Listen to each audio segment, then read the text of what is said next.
Ultra versus the Note 10 Plus. Note 20 Ultra is the successor to the celebrated Note 10 Plus. As such, a lot of people are wondering whether or not the changes in the Note 20 Ultra demand an upgrade over the Note 10 Plus, or whether they should just keep their Note 10 Plus. Additionally, some people want to know which one is the better option to buy based on right now. So in this video, we will do a full and complete comparison of every aspect of these two smartphones and give you a crystal clear response on what to do. Watch this video and you will get an answer. So let's dive in and start by comparing the build and design. Now, when it comes to the overall design, both phones are nearly identical from the front side. You get that boxy, professional, Note-specific design that most people adore. On the rear, things are a little different. The Note 20 Ultra does have a huge camera bump, while the Note 10 Plus is more behaved, with a flat and flush surface, but overall they're both stunning. Note 20 takes a slight lead in build quality. It now uses Gorilla Glass 7 for its glass construction, while the Note 10 uses Gorilla Glass 6. So the Note 20 is going to be slightly more durable, but nothing dramatic and no reason to upgrade. Both smartphones are IP68 grade water resistant and have dual stereo speakers with Dolby Atmos sound, which results in loud and rich sound.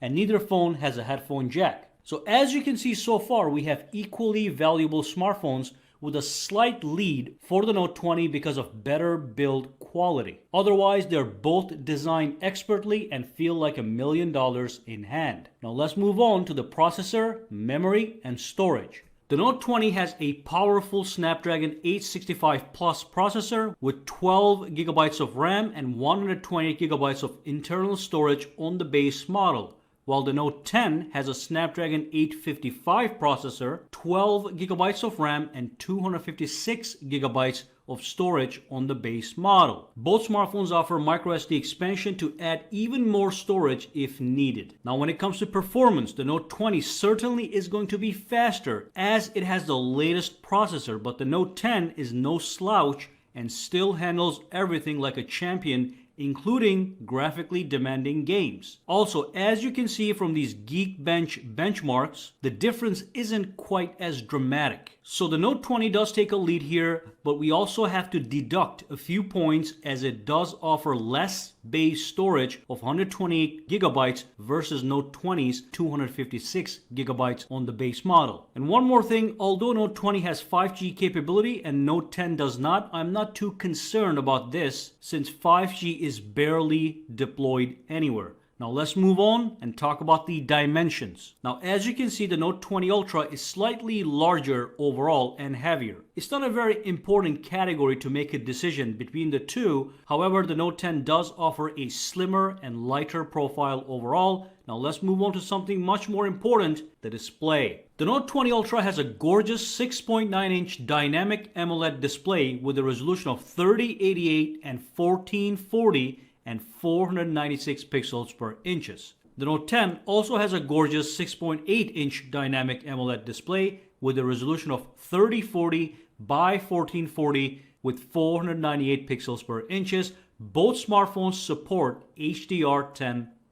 When it comes to the quality of these displays, both offer a top-notch display experience. Just look at how crisp and clear they are. Peak brightness on both smartphones is impressive and easy to see in daylight. They both have a punch hole cutout on the top center. Now, the Note 20 does have a new feature which does give it a lead. The Note 20 now offers 120Hz adaptive refresh rate, which makes animations and motions feel silky smooth. As you navigate on your Note 20, launch apps, scroll, some people will feel an extra layer of smoothness which feels more polished than 60Hz displays. Note 10 is locked at a maximum 60Hz refresh rate. However, it's not a huge deal unless you're specifically interested in this feature. Most consumers, average everyday consumers, will not care, while tech enthusiasts will care. Now let's move on and talk about the actual software.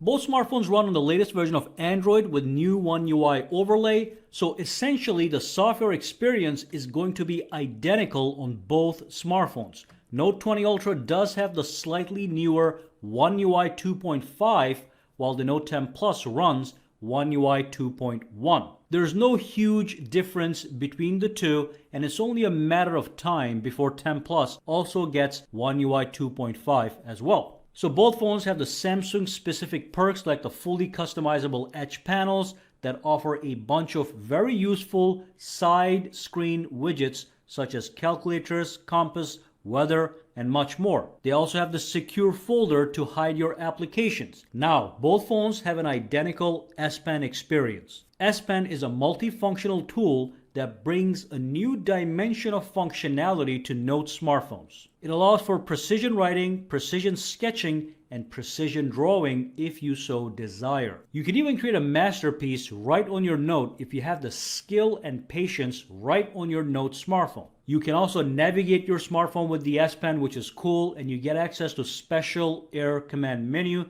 that gives you additional software features not present on any other smartphone but the Note lineup. Note 20's S Pen hardware has a lower latency of 9 milliseconds, which makes writing with it feel slightly more realistic, with virtually no lag between the time it touches the screen and your writing appears on the screen. Though this sounds like a huge leap, it isn't. Note 10's S Pen still feels quite fast and natural. So for the average consumer, this is not going to be a huge deal unless you're some professional artist and a low latency matters to you for a specific application. You will not care about the latency if you use the S Pen for making grocery shopping lists or even taking occasional notes. In this category, both phones offer a virtually identical